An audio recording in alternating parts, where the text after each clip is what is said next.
In 2022 I've tested quite a bit of phones, but I never tested a brand called IQOO.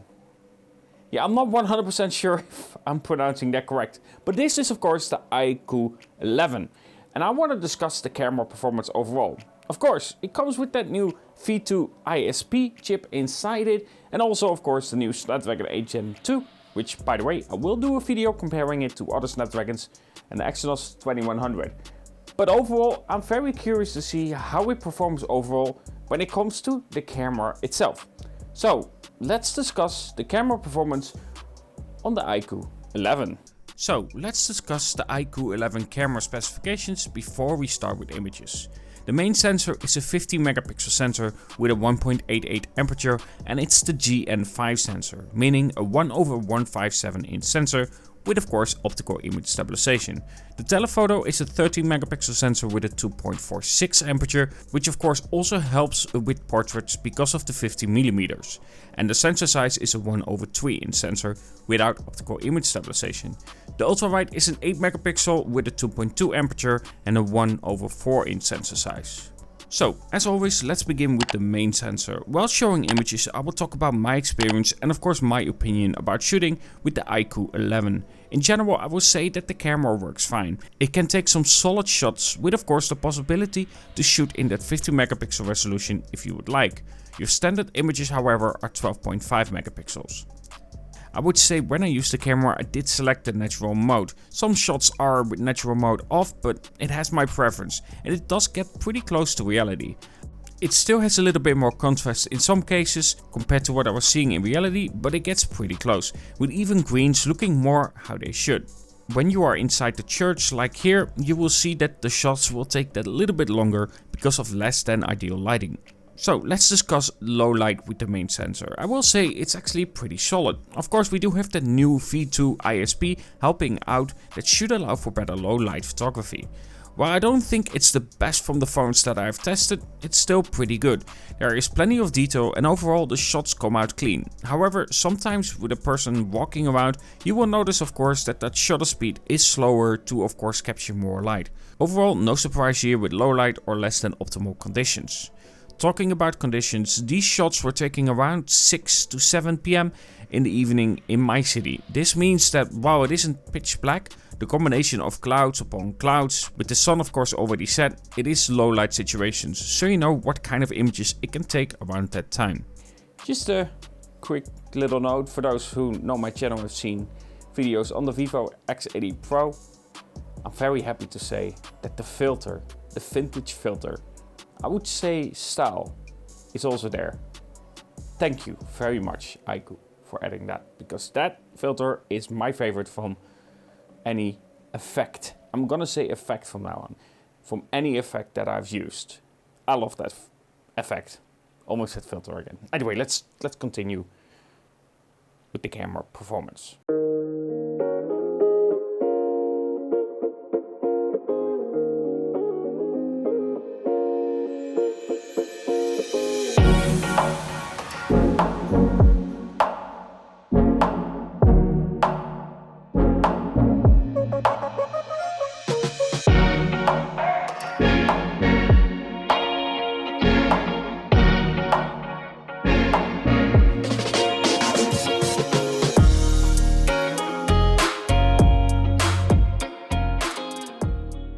Then of course we have the telephoto, which also helps with portrait mode.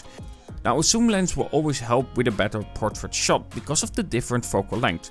For those who are unaware, if you have a lens with for instance a 24mm, you will see that your face is stretched out a bit more compared to the 50mm and more how it should be.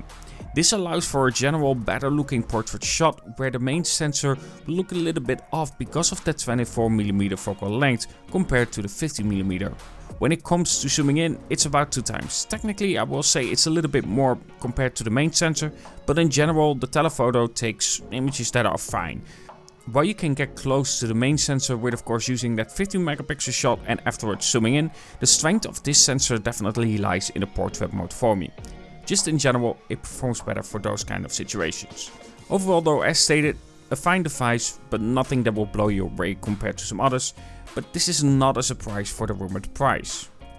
So let's discuss the ultra-wide. Out of the three, this is definitely the weakest sensor. And it's visible, with shots looking softer in general and retaining less detail than the main sensor or the telephoto. Where you can take some solid shots with it, it just isn't the best you can have for it. If you love wide angle photography, I feel like here it doesn't do a very good job at it. And I would love to see a bump up when it comes to that ultra wide.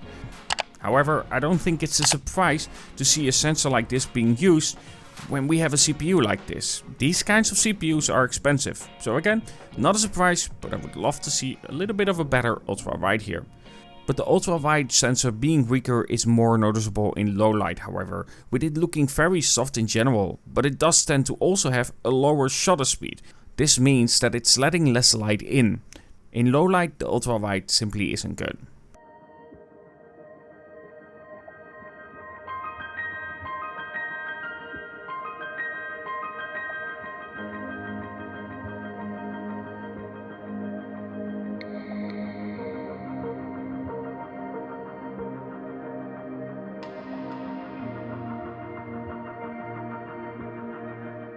Time for some video recording, and of course I will leave some information below the video itself about the specifications like audio quality and bitrate. Alright, it's recording 8K 30 frames per second. Holding it with one hand. Decent amount of shaking, but maybe after, of course, processing it, it's better. Who knows? 4K 60 frames per second. Straight away, it's a lot more stable. Still holding it with one hand because I feel like it's more realistic.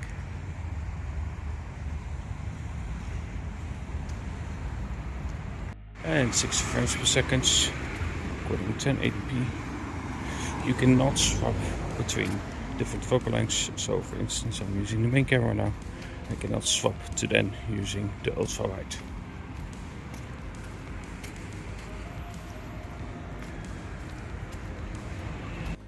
So, the IQOO 11, how's the camera? Overall I think it's fine, especially the main sensor. You can take some really solid pictures with it, in low light and in normal regular situations. The telephoto, as stated as well, I feel like there the strength lies more in the portraits. It's not perfect, but still does a pretty good job with it. Not to mention that of course you do get those effects or filters that you can use with it. And as we know, the vintage effect is definitely my favorite. It just looks nice to not have a picture being perfect and smooth and clean. I don't know, I just don't like it when a picture is perfect. It just doesn't look natural and correct in a way. Either way, I think overall the IQOO 11 has some good cameras under it. I will however say that the ultrawide needs an upgrade. I feel like there it kind of falls flat when it comes to the camera experience.